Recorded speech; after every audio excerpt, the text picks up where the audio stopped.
O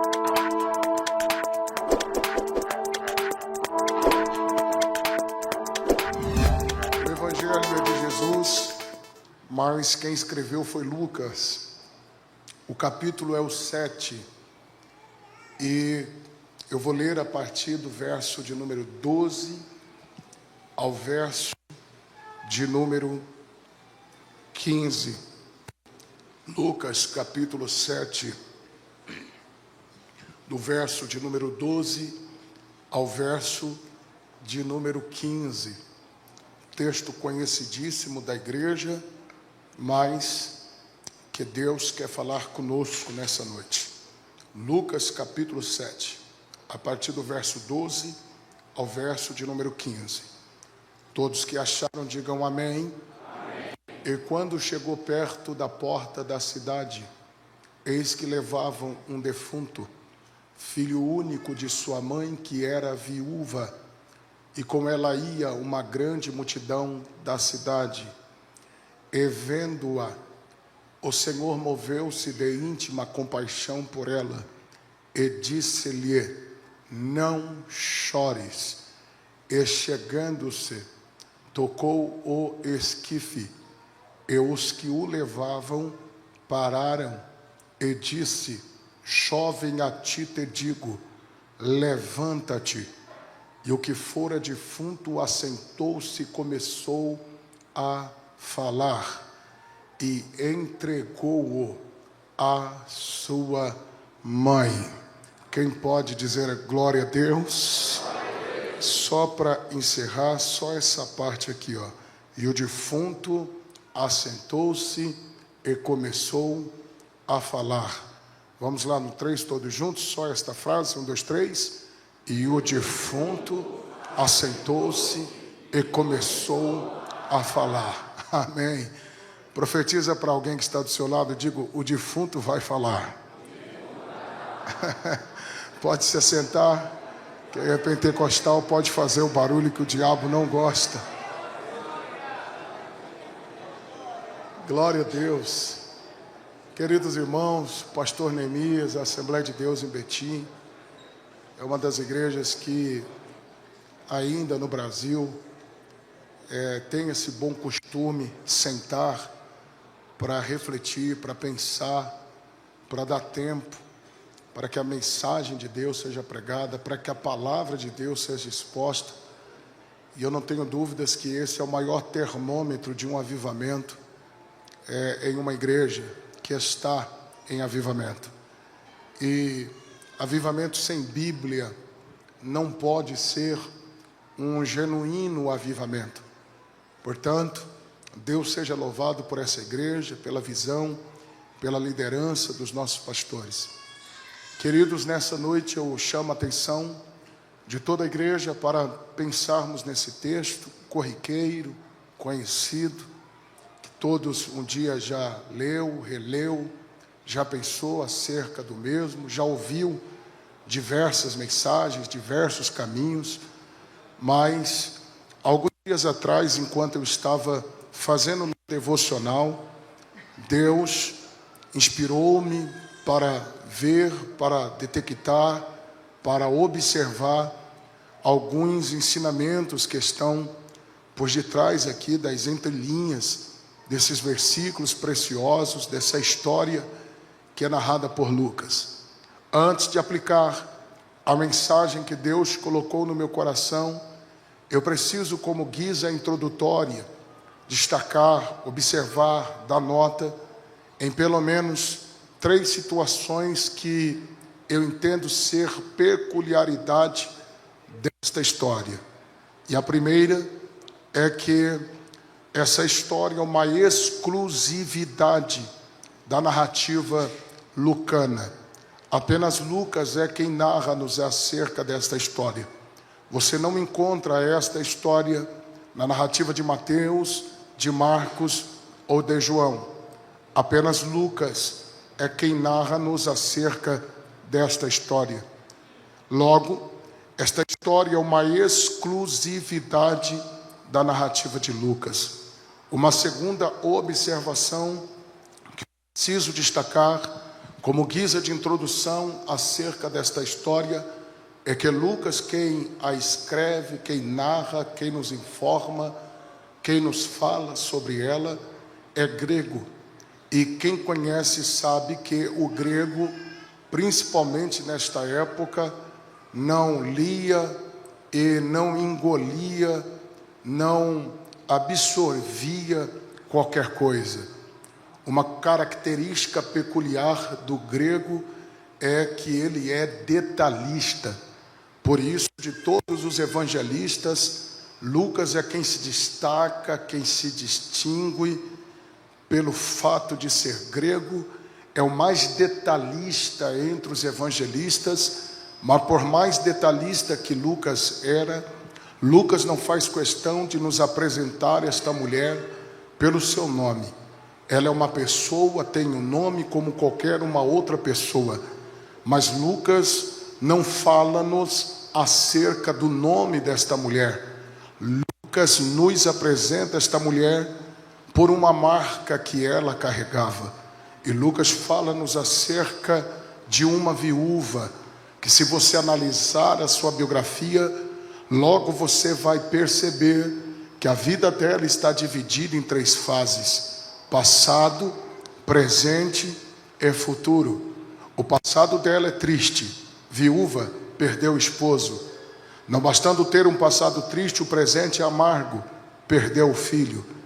E o futuro é um futuro sem esperança, pois dentro de uma visão expectativa, que é visão para frente, visão para o futuro, a esperança desta mulher de um dia ser avó, de um dia ver um neto seu correndo dentro da sua casa, morreu juntamente com o seu filho.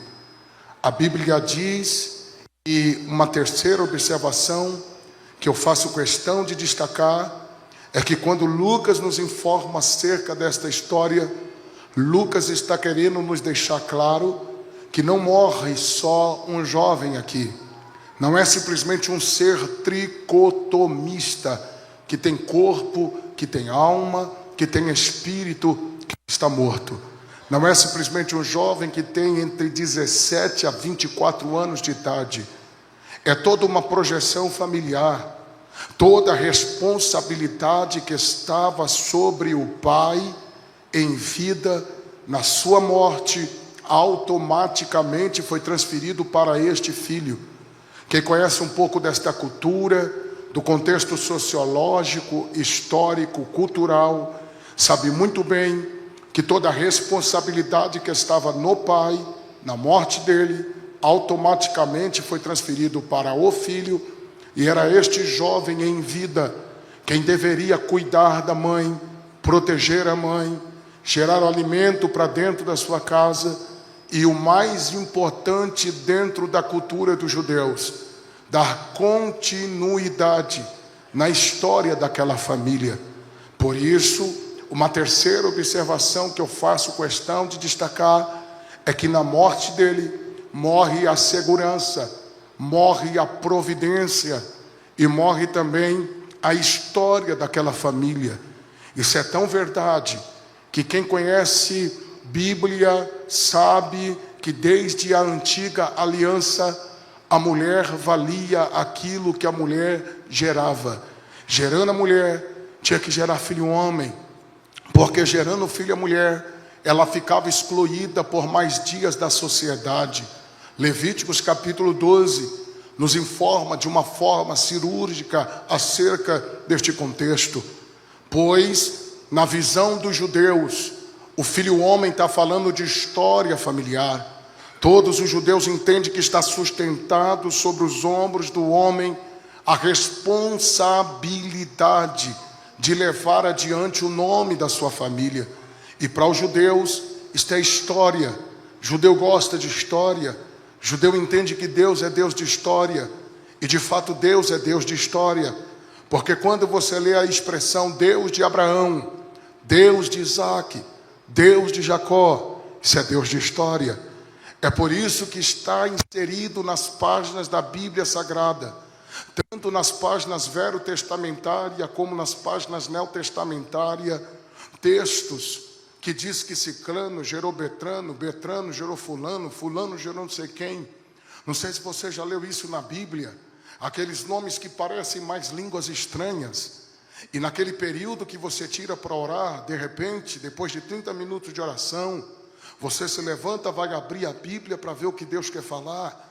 Aí sai nessas páginas dizendo que não sei quem, gerou não sei quem, não sei quem, gerou não sei quem. E nós, na nossa simplicidade, chegamos a dizer que Deus não quer falar conosco.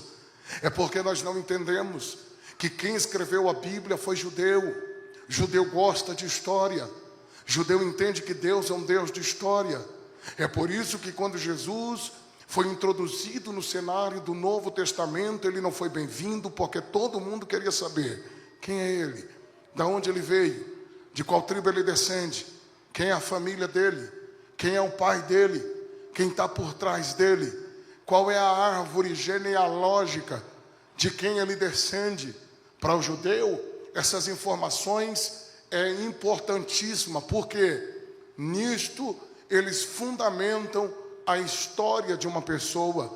É por isso que Ana um dia entrou dentro da presença de Deus e sem força para verbalizar palavras, mas lá no âmago da sua alma, quando ela fez um voto a Deus dizendo: Senhor, eu quero o meu Samuel, ela não está simplesmente pedindo filho, ela está dizendo: eu quero a minha história.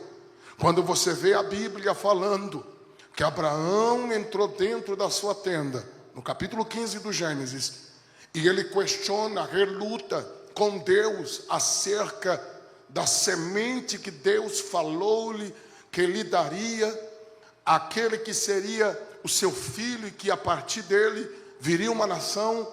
Abraão estava simplesmente dizendo: Deus, eu quero a minha história. Quando ele esboça o sentimento pelo Eleazar diante de Deus, nas entrelinhas ele está dizendo: Deus, o Eleazar é bom, eu gosto dele, eu amo ele, mas não é a minha história. Ele está dizendo: eu estou cansado de dar glórias ao Senhor vivendo a história dos outros. Estou cansado de dar glórias ao Senhor vivendo o milagre dos outros. Eu quero aquele que o Senhor falou que seria a semente, o meu Isaac, a minha história, aquele que vai ser gerado das minhas entranhas. Não é a mensagem ainda, mas eu abro um parêntese para liberar uma palavra que eu recebo inspiração de Deus aqui agora. E qual é a palavra, pastor? Esse ano, Deus te dará condição de viver a sua história. Deus te dará condição de você viver a sua experiência.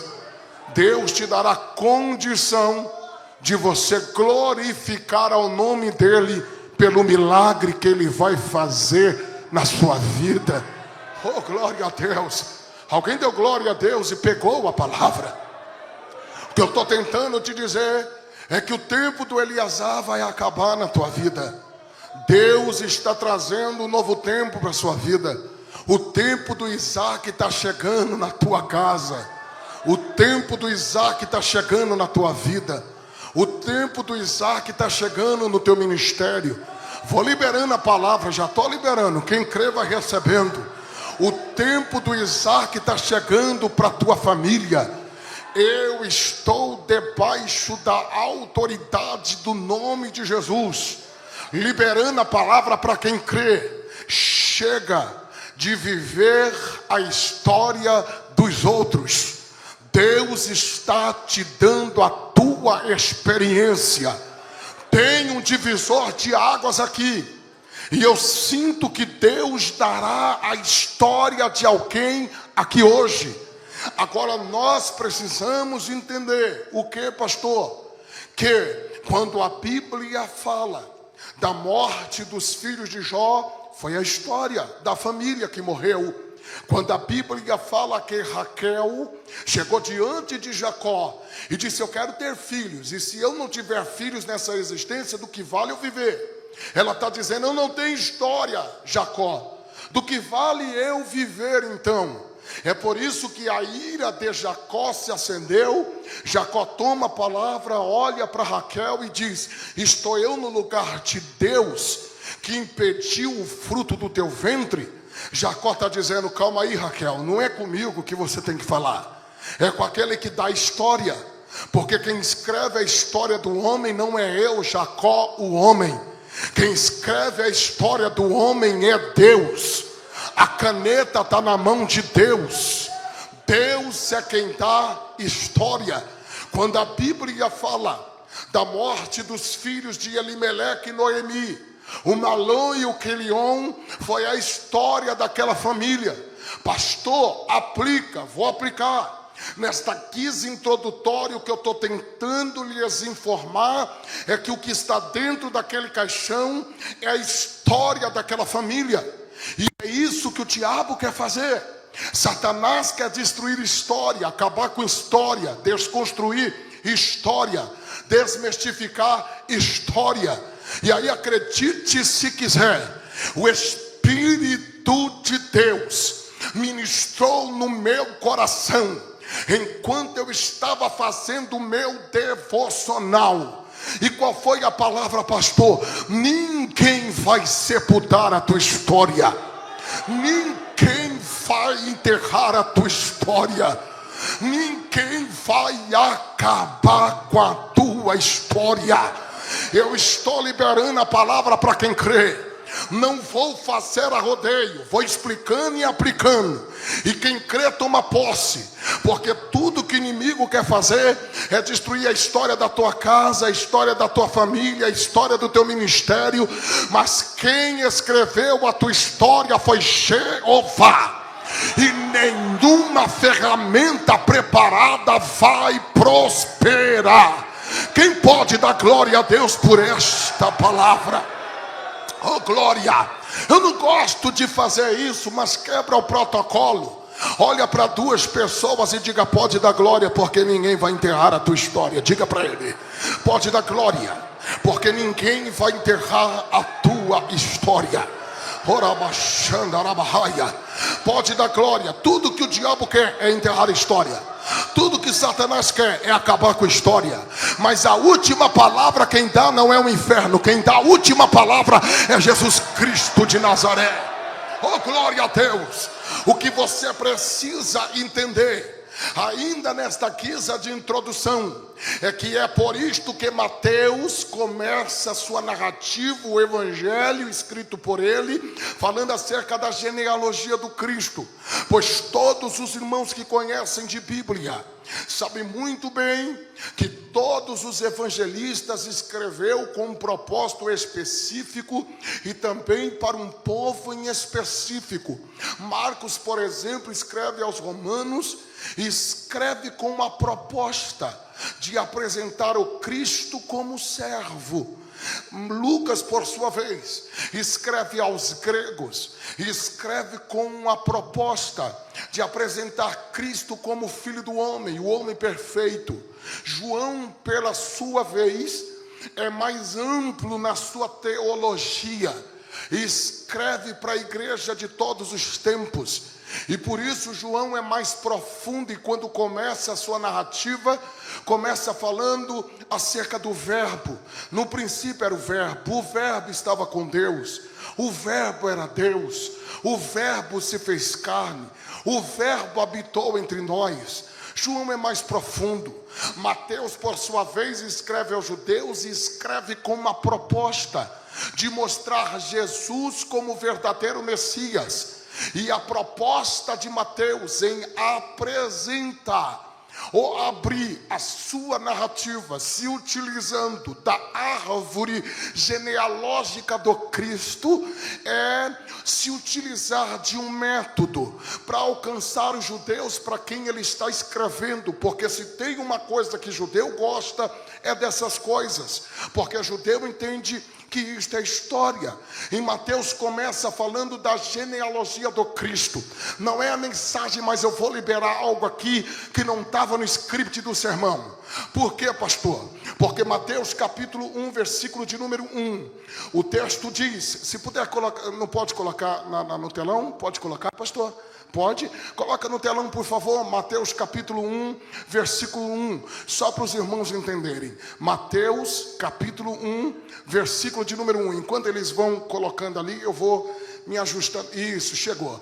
Livro da geração de Jesus Cristo. A palavra geração aí é história. Diga comigo, história. Diga mais forte, diga história.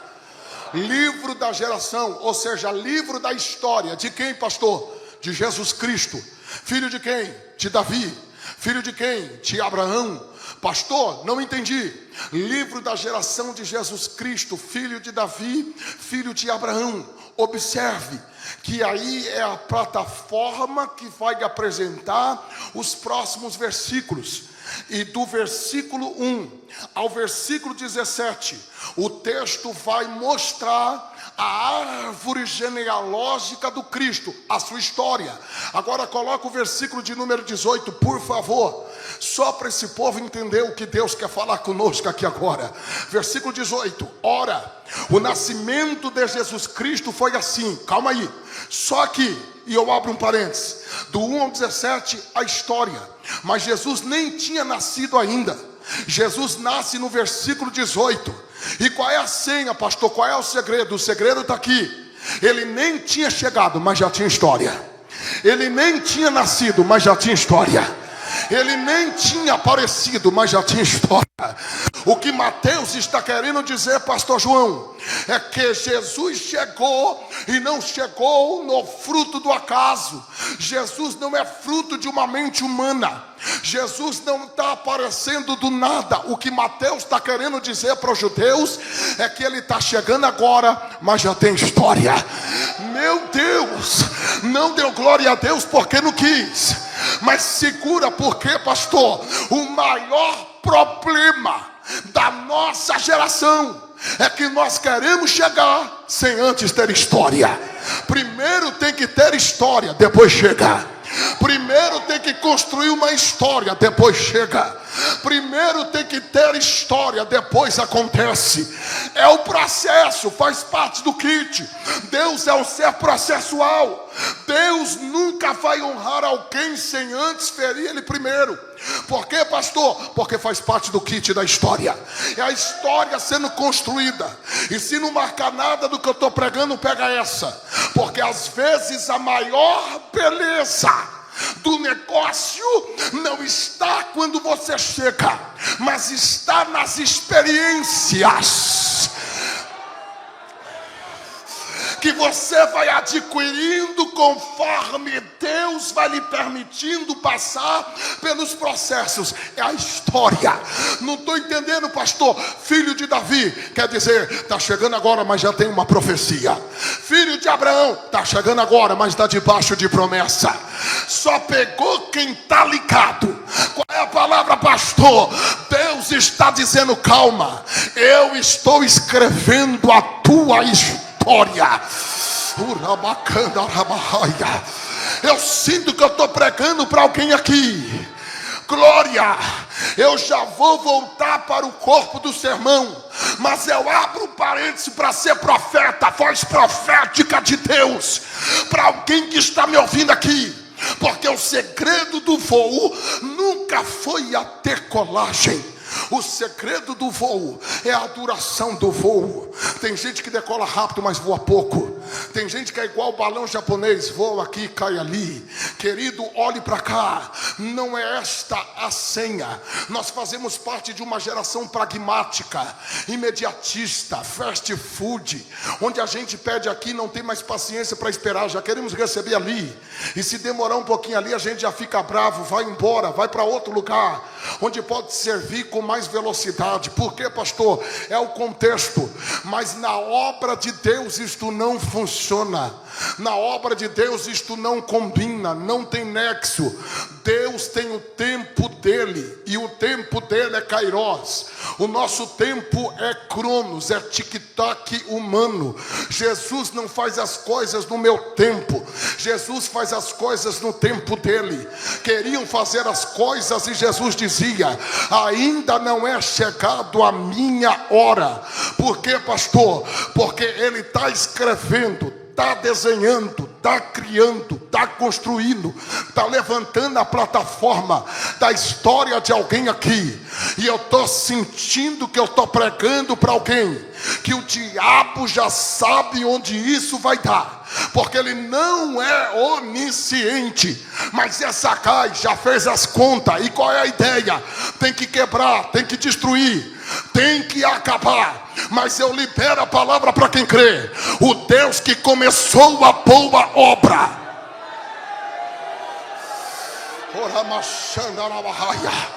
o Deus que começou a boa obra vai completar.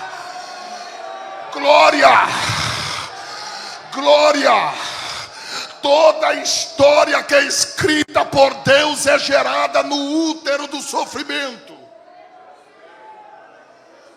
E se não marcou, vou explicar mais uma vez, vou falar mais uma vez para você marcar na tábua do seu coração. Toda a história que é construída ou escrita por Deus é gerada no útero do sofrimento. É por isso que eu estou pregando para alguém aqui.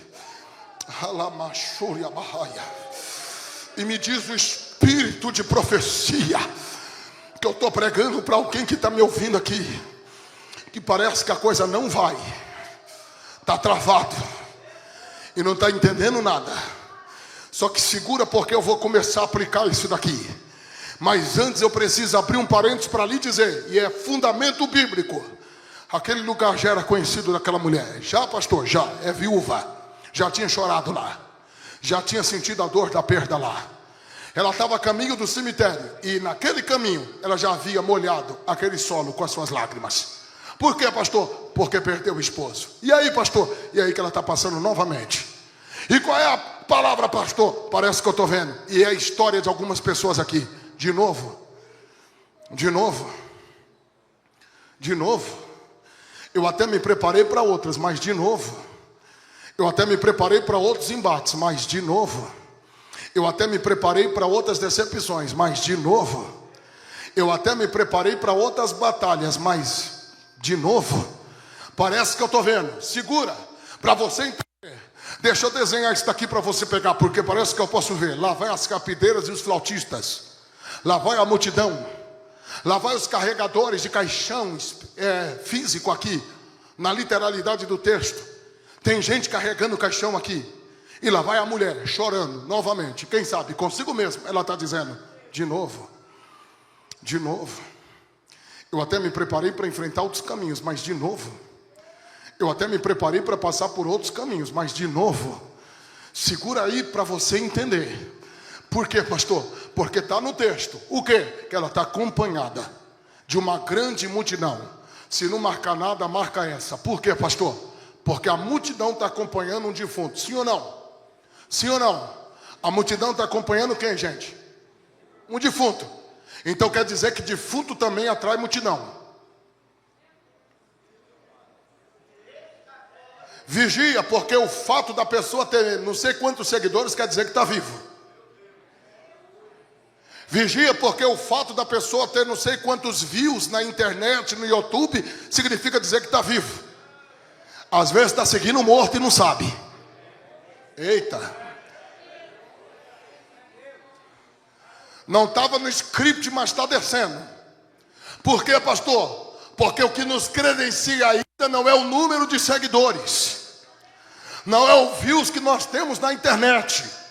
Ainda que nos credencia a graça de Deus sobre as nossas vidas.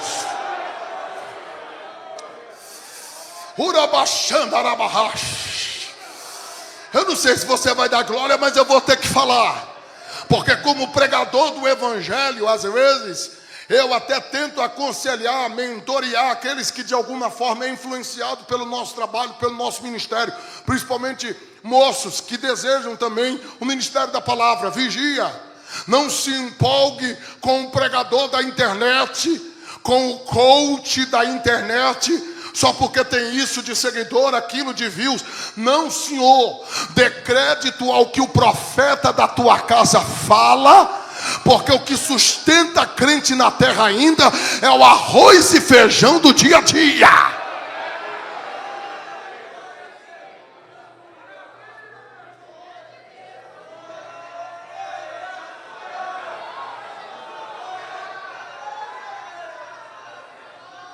Porque uma das características do anticristo na última hora da igreja é confundir a fé. E há uma polarização aí da pregação do evangelho. E tem muita gente transvestida até de pentecostal, mas com uma mensagem que não é a mensagem do evangelho. Então não se empolgue com números de internet, porque defunto também atrai multidão. Inclusive no meio desta multidão tem 3 grupos distintos. Número 1, as carpideiras.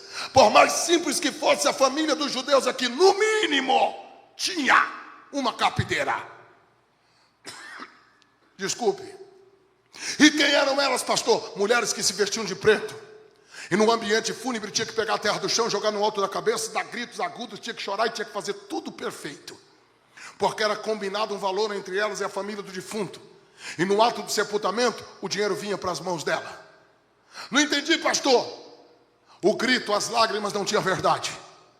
O que ela queria, pastor? Lucrar em cima do problema daquela mulher. Lucrar em cima da prova daquela mulher. Segundo grupo, flautistas. Tinha no mínimo 2, por mais simples que fosse a família. Alguém tocava música melancólica, porque segundo a cultura dos judeus, um fúnebre sem lágrimas era um fúnebre falido. Aí alguém tocava música melancólica e era combinado também um valor entre elas e a família do defunto, ou eles e a família do defunto. E aí, pastor? E aí que não tinha verdade também. Queriam lucrar em cima da prova daquela mulher. Eu não sei se você vai entender isso daqui, mas tem alguém querendo lucrar em cima do teu problema. Tem alguém querendo lucrar em cima da tua prova. O terceiro grupo é formado pelos coveiros. E quem são eles, pastor? Os carregadores de caixão. E aí, pastor? E aí que quem conhece, principalmente Novo Testamento, sabe que nesses dias, os coveiros não tinham salário fixo. Como é que os coveiros ganhavam, pastor? Por sepultamento. Bastava morrer alguém, coveiro trabalhava feliz. Eu vou conjecturar e simplificar para você pegar. Por quê, pastor? Porque parece que eu posso ver os coveiros trabalhando, felizes na vida. Alguém se aproxima e pergunta: por que está trabalhando tão feliz hoje? Está sabendo? Não, morreu um menino dentro de Naim. E por aquilo que a gente sabe, o menino já está a caminho para ser sepultado. Então deixa a gente trabalhar, porque tem hora marcada para o sepultamento. Eu não sei se você vai entender, mas gerou temor no meu coração aqui agora. Quando eu falei que já tem hora marcada para o sepultamento, eu sinto, gente, que o enterro vai ser interrompido hoje.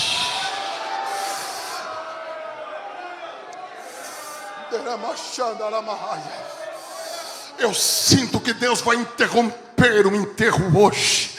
Eu sinto que já tinha hora marcada e data marcada, e o diabo já tinha preparado tudo para quebrar a história de alguém que está me ouvindo aqui hoje. Não era para você estar aqui hoje, mas Deus te trouxe hoje aqui para dizer que quem dá a última palavra aí não é Satanás, mas é Jesus, que é o dono da vida. Levante a mão e dê glória a Deus quem acredita nesta palavra.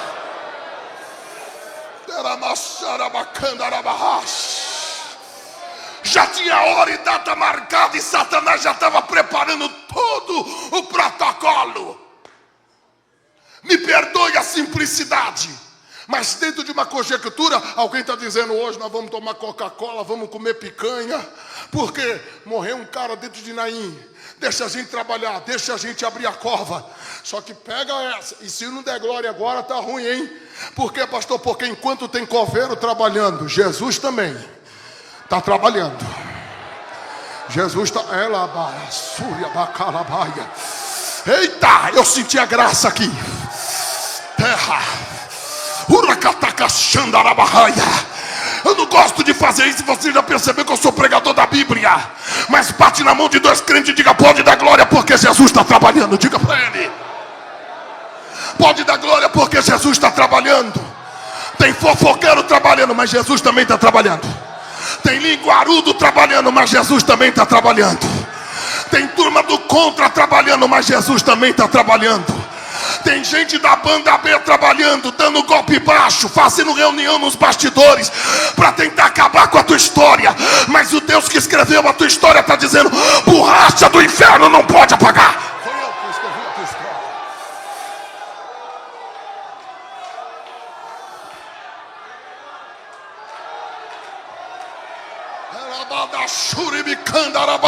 Quem está sentindo o que Deus está falando aqui, levante a mão para o céu e dê 30 segundos de glória para Deus aqui.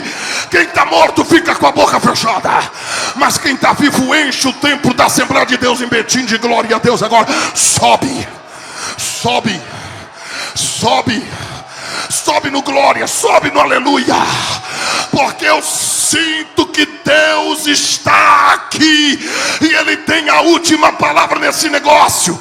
Não vou segurar mais, vou liberar, porque alguém estava abrindo a cova, mas Deus está dizendo: antes de te jogarem lá dentro, eu cheguei aqui primeiro para te levantar, para te ressuscitar.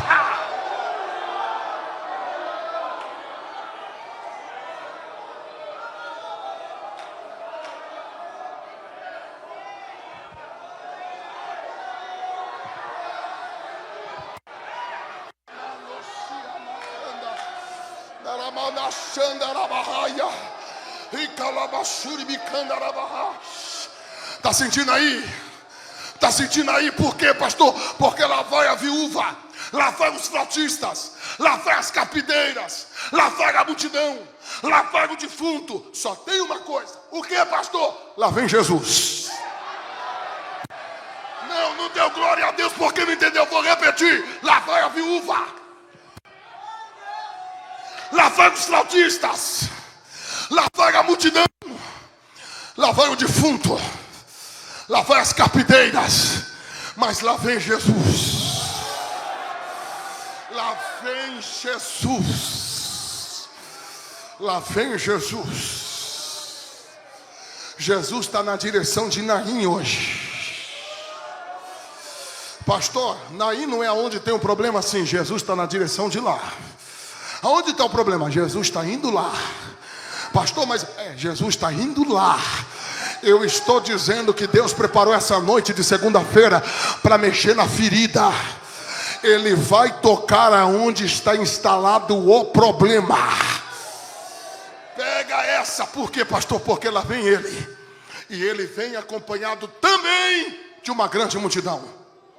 Sim, pastor? Sim. Se puder colocar o verso de número 11 aí, meu amigo. Coloca aí, só para a gente pensar. Porque toda mensagem emana do texto. E a gente precisa entender isso daqui. Por quê, pastor? Coloca o verso 11 se puder. Ou se não eu leio aqui mesmo. Porque o texto diz assim, ó: e aconteceu, pouco depois, ir ele à cidade chamada Naim. Ó, vou desossar isso daqui para você pegar. Primeiro, e aconteceu, pouco depois, ir ele. Não dá para atropelar isso daqui. Por quê? Outra tradução diz: e foi ele. Pastor, mas e aí? E aí? Que tem milagre que Jesus operou ficando. Mas tem milagre que Jesus operou indo. Aqui ele foi. E aconteceu pouco depois ir ele. Teve milagre que ele operou ficando. Pastor, como assim? Quem tem sede, vem. Quem está cansado, vem. Está com fome, vem. Um dia antes, ele operou um milagre ficando. Ele liberou a palavra. E o servo do centurião foi curado. E aqui, pastor, aquele foi.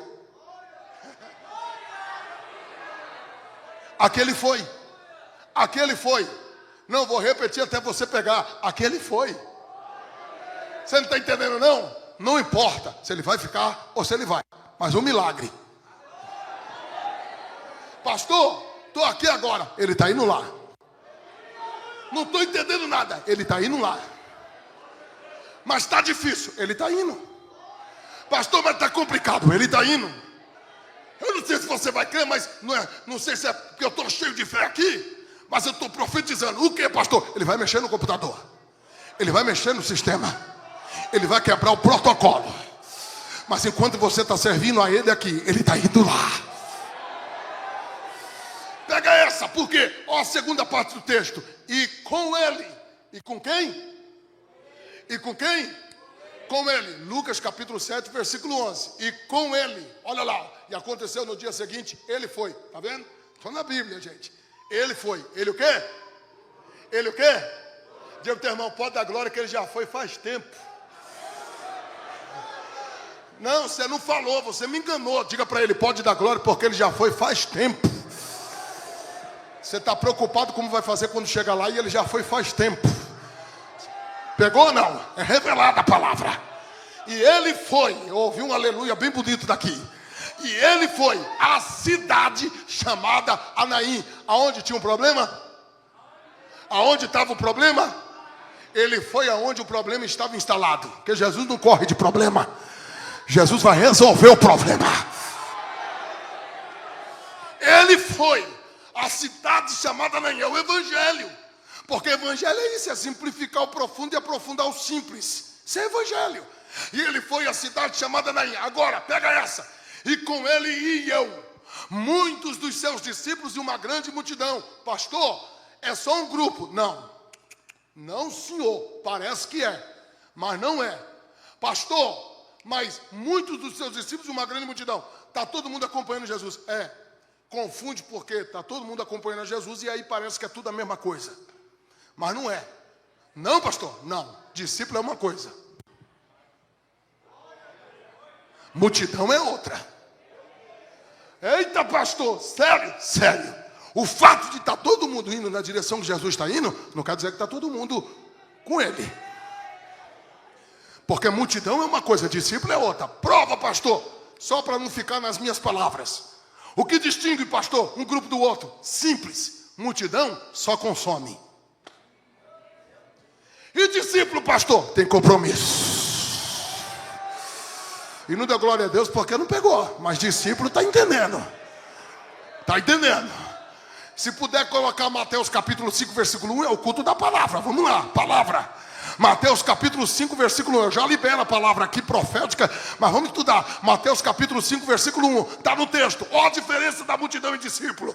Dentre tantos textos que a gente poderia usar como base. E Jesus vendo a multidão, vendo quem? Não, grita, vendo quem? Subiu ao monte e... Não, essa palavra você tem que gritar. E... Todas as vezes que o mestre, o rabino, se assentava, verso 2, coloca aí, depois nós voltamos no verso 1. E abrindo a sua boca, fazia o quê? Todas as vezes que o mestre assentava é para ensinar. Coloca um de novo e vamos estudar. Por quê, pastor? E Jesus, vendo a multidão, subiu ao monte. E assentando-se. Quem foi que se aproximou dele, gente? Foi a multidão ou os seus discípulos? Por quê, pastor? Multidão só quer movimento. Discípulo assenta para ouvir. Quando se trata de movimento, pastor, a multidão está presente. Mas quando é para ouvir Jesus ensinar, só discípulo se aproxima. Eu nem vou falar de João capítulo 6 aqui.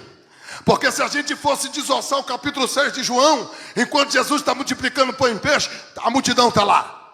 Só que já Jesus entrega um sermão duro. E alguém vira as costas e vai embora. Jesus olhou para os discípulos e disse, e aí, é discípulo ou é multidão?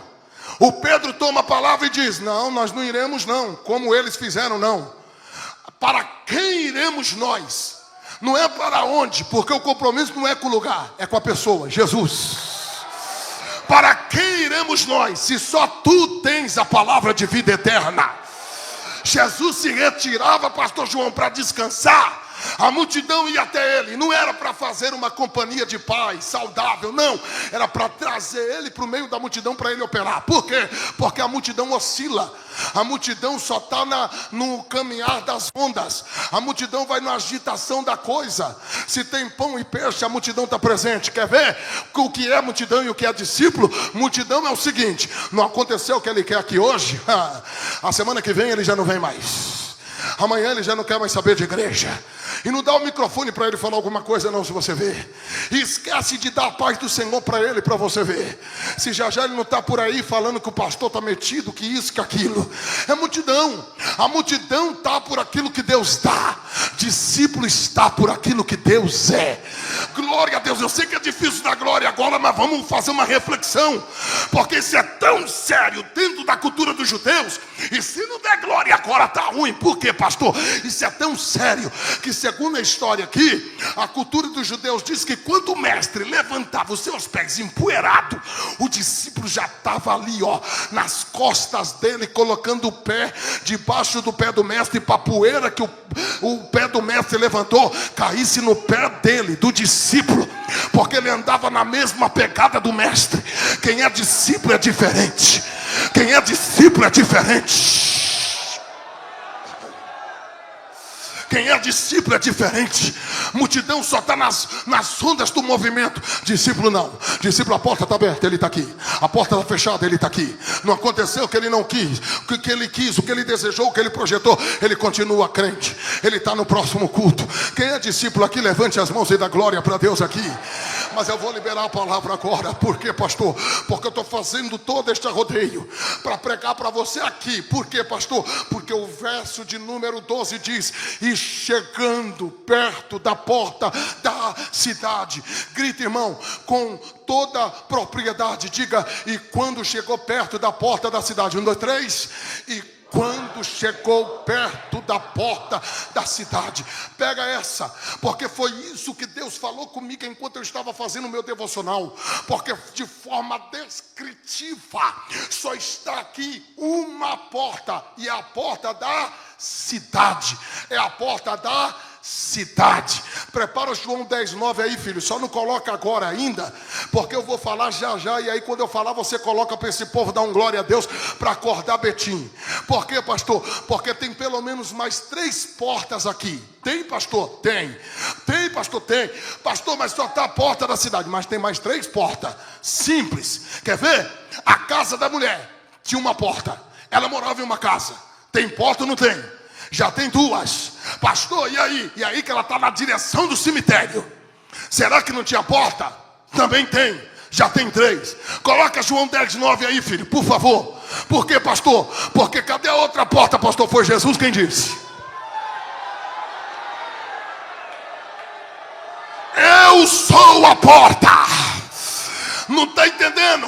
Deixa eu te falar, eu vou pregar para você aqui agora. Por quê, pastor? Porque a porta da casa está falando da posição que Deus te colocou. A porta da casa está falando do ministério que Deus te deu. A porta da casa está falando do sonho que Deus te deu. A porta da casa está falando da chamada que Deus te chamou. A porta da casa está falando do teu casamento, da tua família. Está falando daquilo que Deus te responsabilizou para fazer. Tudo que o diabo quer é usar essa crise para te arrancar da porta da tua casa. E detalhe, ele até conseguiu fazer na vida dessa mulher, porque da porta da casa ela já tinha passado e já estava na direção da porta do cemitério. Por quê, pastor? Porque a crise tem esse poder de nos arrancar da posição que Deus nos colocou. Mas a pergunta é simples. Responda para você mesmo. É uma retórica. Aonde o menino morreu? Dentro de Naim, sim ou não? Só que Jesus, para ressuscitar ele, o menino não saiu da cidade. Foi Jesus quem entrou dentro da cidade. Por quê, pastor? Porque Jesus ressuscitou ele aonde ele morreu. Eu não sei se você vai dar glória, mas eu vou liberar. Não é você quem sai, é Jesus quem entra. Não é você quem sai, é Jesus quem entra. Não é tua família quem sai, é Jesus quem entra. Não é o teu filho quem sai, é Jesus quem entra. Não é o teu esposo quem sai, é Jesus quem entra. Não é a tua esposa quem sai, é Jesus quem entra. Deus está falando na minha boca para alguém que entrou aqui dizendo: quer saber de uma coisa, pastor? Vou chutar o pau da barraca, vou jogar tudo para cima. Está complicado. Deus está dizendo: André, fala para ele e para ela ficar na posição que eu levantei, que eu coloquei, porque foi aonde que quebraram ele que eu vou restaurar ele. E eu estou pregando para alguém que está a passos largos para a direção da porta do cemitério. E tudo que o diabo quer é isso: é que você passe pela porta da cidade envergonhado e termine a história dentro da porta do cemitério espiritual. Mas olha para cá. Por quê, pastor? Porque a porta chamada Jesus já está na tua direção, ela está aberta. Muitas outras portas estavam abertas, mas Deus está fechando todas elas agora.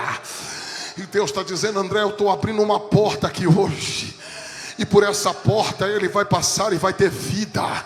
ela vai passar e ela vai ter vida. Quem está entendendo o que Deus está falando aqui na minha boca? Glória a Deus. Estou sentindo que eu estou pregando para alguém que está aqui nessa segunda-feira pensando em jogar tudo para cima, e Deus está dizendo: calma, fica na posição. Estou sentindo que eu estou pregando para alguém que a batalha espiritual está tão grande. O glória não saiu ainda. Não é porque você é crente frigopá, picolé, geladeira, não é nada disso.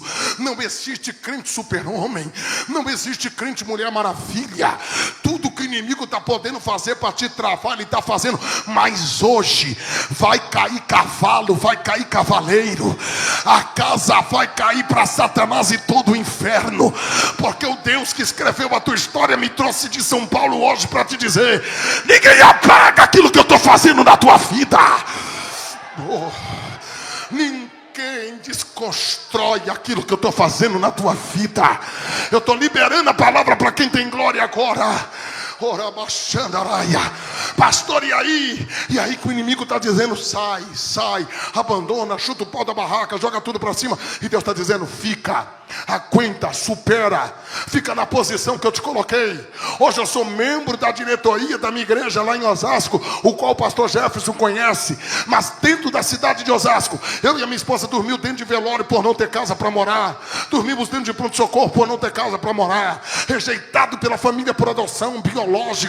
E tudo que o diabo queria era quebrar meu casamento, fazer eu voltar para as drogas e morrer na comunidade de onde eu saí, com o nariz cheio de cocaína, cigarro de maconha na boca. Era tudo que o diabo queria, era o projeto dele.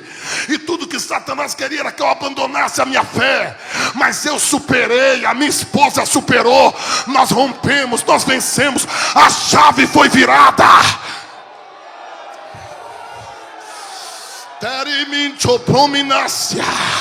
Levante a mão quem acredita no que Deus está. Quem tem glória na boca, abre a boca para Deus. Está virando a chave de alguém aqui. Eu vou te dar 1 minuto para você dar glória para Deus agora. É você e Deus agora.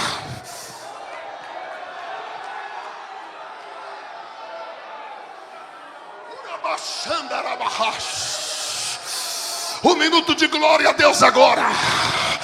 Eu nunca pensei que eu ia sair da comunidade onde eu vivi os meus primeiros anos, do que dirá pregar nos 24 países desse mundo já.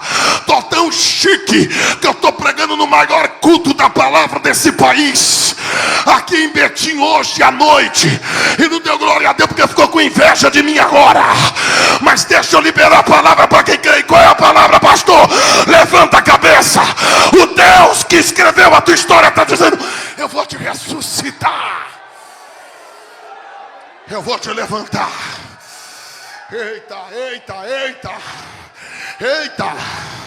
Eita, tem vaso sentindo o que Deus está falando aqui. Isso, fala em línguas estranhas, agora é a hora. Libera o glória, libera o aleluia.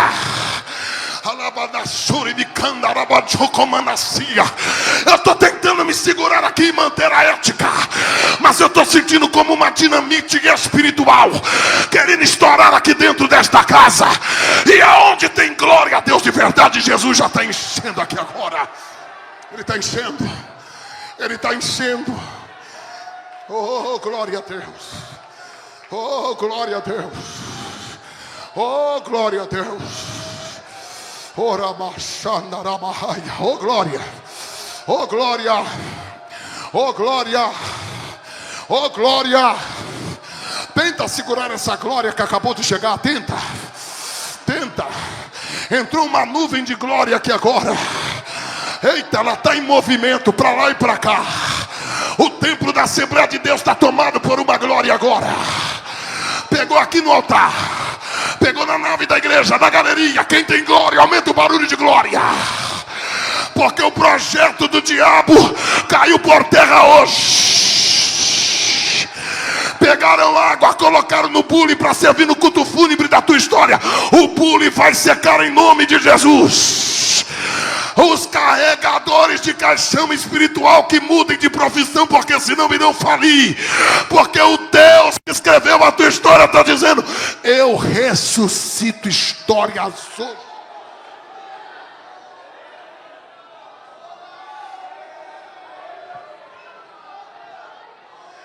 Oh, glória.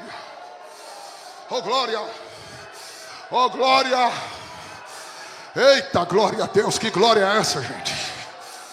Que unção é essa? Que graça é essa?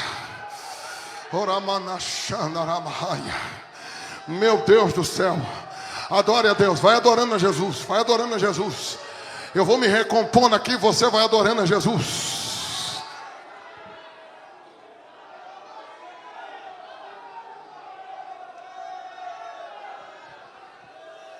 Oh, glória a Deus. Oh, glória a Deus. Porque Ele vive, posso crer no amanhã. Canta, pastor. Pode? Pode?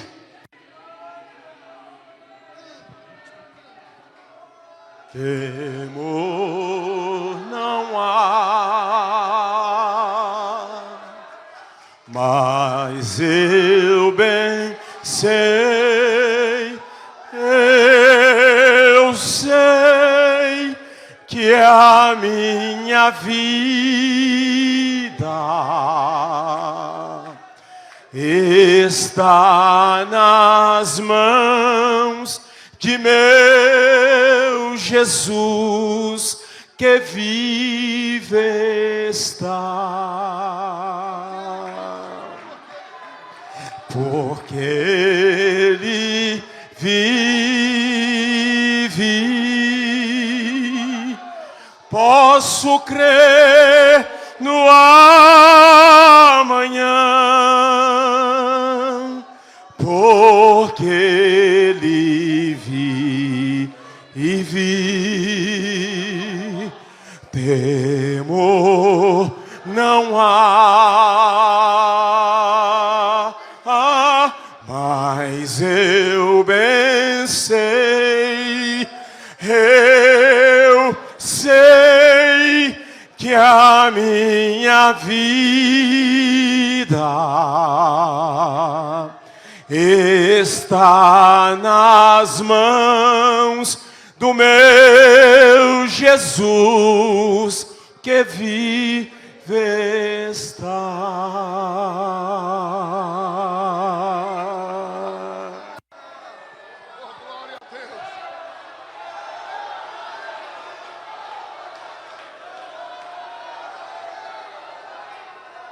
Oh, glória a Deus. Quem está vivo faz barulho de vivo.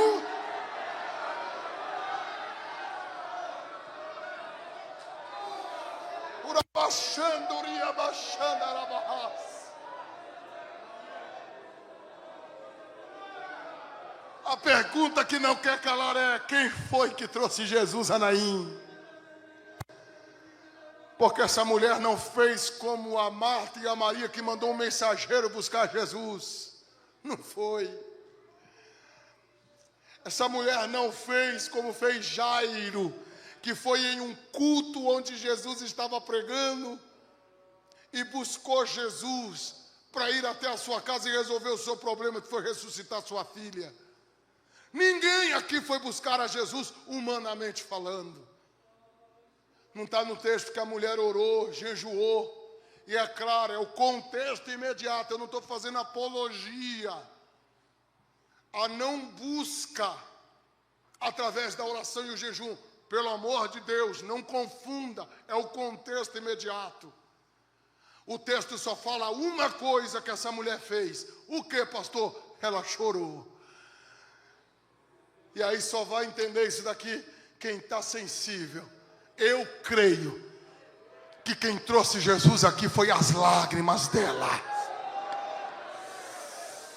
Por quê, pastor? Porque falta palavras, né? Mas se tem lágrimas, as palavras não saem mais, né? Mas se tem lágrimas, mudou a rota para chegar socorro na tua casa hoje. Eu termino e já passa o nosso pastor, mas eu preciso que você entenda. O que, pastor? A porta da casa é a posição, mas a porta da cidade é onde se aglomera o maior número de pessoas. E aí? É a porta da vergonha. Sério, pastor? Sério. Por quê? Porque lá está todo mundo. O comércio. Inclusive o juiz julgava as causas do povo na porta das cidades. Está todo mundo lá. Se tem uma coisa que esta mulher vivia ou enfrentava na sua época, era discriminação. Por quê, pastor? Viúva. E ainda perdeu o filho. Imagina a cidade inteira olhando para ela e dizendo assim, só pode ser maldição. Só que pega essa, por quê? A pergunta que não quer calar. Por que Jesus não ressuscitou esse menino como fez com Lázaro, dentro do sepulcro? Por que Jesus não ressuscitou este menino, como fez com Jairo, ou com a filha de Jairo dentro da sua casa? Por que na porta da cidade? Porque se fosse no cemitério, ou se fosse dentro da casa, poucas pessoas veriam o milagre. É na porta da cidade onde se aglomera o maior número de pessoas, que Jesus está preparando o ambiente do milagre. E não me tenha como grotesco, mas eu não tenho outra palavra para falar. O linguarudo vai ver, o fofoqueiro vai ver, quem disse que é fogo de palha vai ver, quem não estava acreditando vai ver. Deus está preparando todo um ambiente para te honrar publicamente. Oh meu Deus, meia dúzia deu glória a Deus porque entendeu. O que eu estou tentando te dizer é que Deus está preparando todo o ambiente para te honrar publicamente. Alguém precisa ver, alguém precisa saber que quem escreveu a tua história foi Jesus. Jesus tocou, os esquifes que carregavam pararam. E aí nós poderíamos falar de número 19 da lei cerimonial, porque só de tocar já era impuro. Mas Jesus não, irmão. Jesus não tocava e ficava impuro. Jesus tocava e purificava aquilo que era impuro. Jesus está quebrando todos os protocolos para dizer, eu vou restaurar a casa de alguém aqui hoje. Eu vou restaurar a família de alguém aqui hoje. Isso é tão verdade. E me perdoe a simplicidade, mas como pregador do evangelho, não dá para deixar essa verdade debaixo do tapete. Jesus não precisou de rosa ungida para curar aquele homem. Jesus não precisou de sabonete ungido para ressuscitar aquele homem. Jesus não precisou de sal grosso para colocar aquele homem de pé. Jesus liberou a palavra. Levanta-te, levanta-te. É o que está no texto. Jovem, a ti te digo, levanta-te.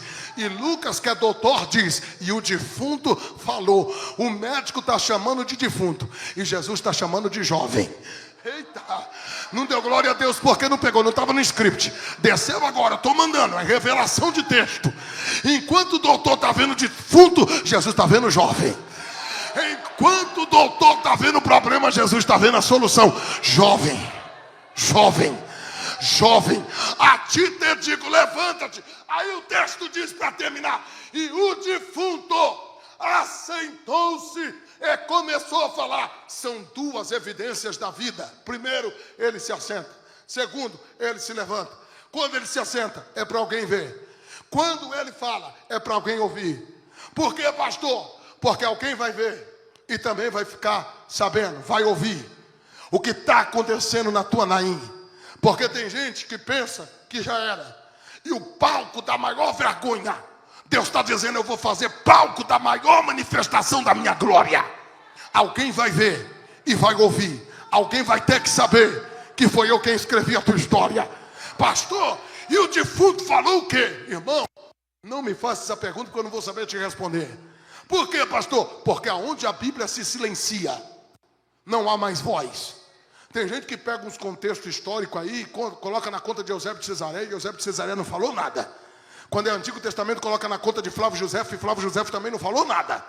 Então é melhor ficar onde até a Bíblia nos leva. Pastor, e aí? E aí que a Bíblia só fala que o defunto falou. E qual é a aplicação, pastor? A tua história vai falar. A tua história vai falar. Vão ficar sabendo o que Deus está fazendo na tua vida a partir de hoje. Vão saber que o casamento não quebrou e que vocês estão mais unidos do que nunca. vão saber que o teu ministério deu um salto, que a tua congregação cresceu, que o teu ministério cresceu, que você está pregando mais, cantando mais, porque pensaram que você morreria na pandemia. A pandemia acabou e você continua vivo. Pensaram que as portas iam se fechar e elas continuam abertas. E diz o Senhor na minha boca: está chegando um crescimento maior por aí.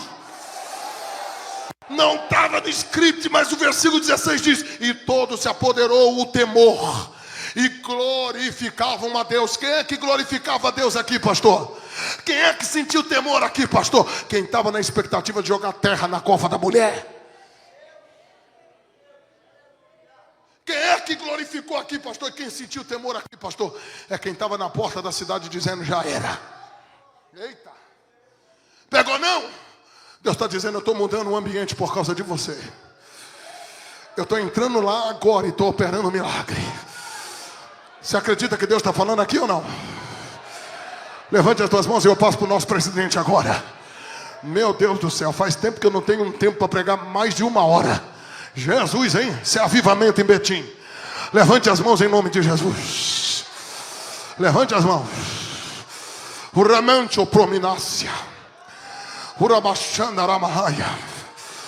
Levante as mãos, feche os olhos. É você e Deus aí agora. Eu não vou pedir para você tocar na mão de ninguém, pegar na mão de ninguém. É você e Deus aí agora. Eita, é isso. É isso. É isso. É isso.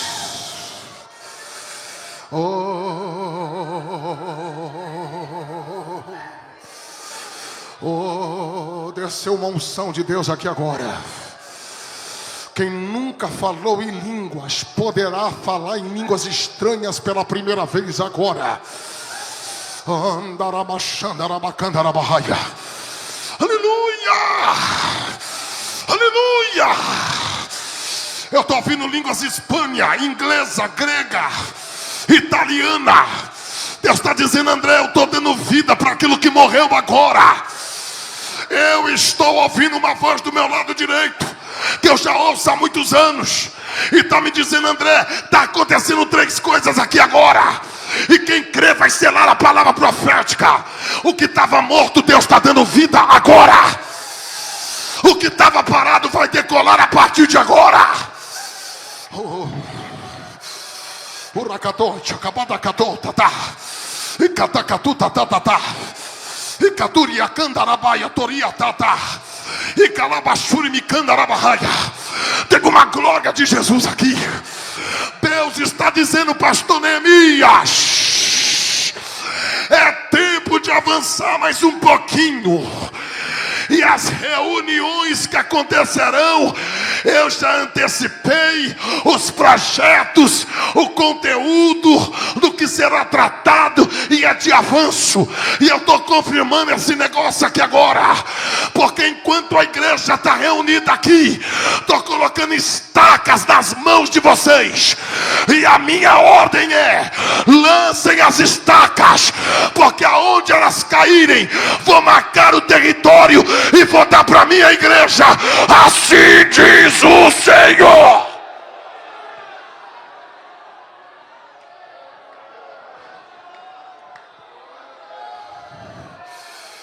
Oh, Rabachacatoremanaya. Oh, glória, com a licença do nosso pastor, se coloque de pé dando glória a Deus agora.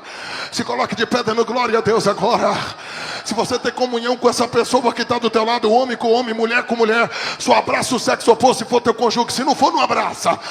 Se não for, não abraça. Mas se você tiver comunhão com essa pessoa do teu lado, dá um abraço nele aí agora. E por 2 minutos de relógio humano, faz por ele o que Jesus mandou você fazer. Ore. Ore por ele agora. Deixa ele sentir o que você está sentindo. Deixa ele receber o que você está recebendo. Aleluia. Pode chorar mesmo, pode falar em línguas estranhas mesmo, porque esse templo está cercado com a glória de Deus. Tem demônios pegando as malas, saindo fora, porque Jesus entrou na tua casa. Ore. Ore. Deixa ele sentir o que você está sentindo por mais 1 minuto. Por mais 1 minuto. O repicamandio promida la calabachanda la bahia. Porque ele vive, posso crer no amanhã, porque ele vive. Temor não há. Abraça ele e deixa ele sentir. Deixa ele sentir o que você está sentindo. Oh, meu Deus, abençoa, Pai. Continua abençoando o pastor Neemias, a diretoria dessa igreja, o corpo ministerial, os departamentos, a convenção estadual. Oh, Deus, as congregações, as filiais, os dirigentes. Continua abençoando os teus filhos.